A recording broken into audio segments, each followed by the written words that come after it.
What is up, guys? Welcome to another video.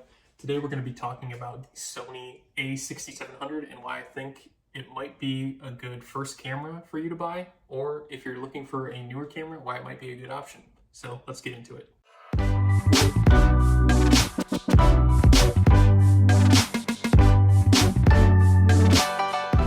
So the first thing I want to note is the extremely small form factor of this camera, while still being very comfortable to hold.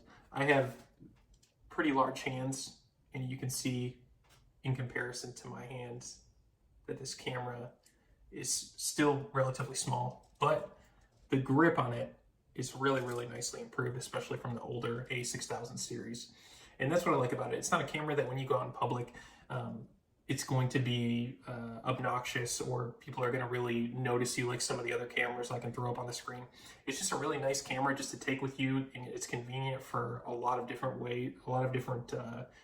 different things, such as like travel, or just in general, you know, if you just enjoy photography. It's a good camera just to have, and it's not going to be a nuisance to carry around, and I think that's really important for like the average everyday user. The next feature that was really important for me was the articulating screen. You can see this screen folds out, can go backwards, forwards, can close in on itself, and that's just really nice for if you want to vlog.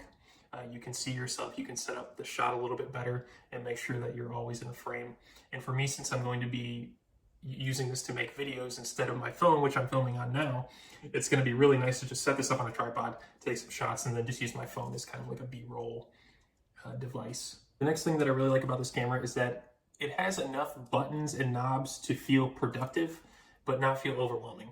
You'll see a lot of cameras out there that have, 10,000 knobs on them and 10,000 buttons, but are you really going to use them? Is the average normal person going to use them? I think they're more focused for professional photographers, whereas just kind of a casual photographer, somebody who really wants to get into the game, I think this is a really good mix of kind of purpose-driven buttons and dials. So that's another thing that if you're looking for a new camera, it's kind of important to take into consideration. The last and final thing that we need to talk about with this guy is the pictures. Now, I'm going to throw up some pictures that were taken by the Sony A6700, not by me personally, but by another photographer.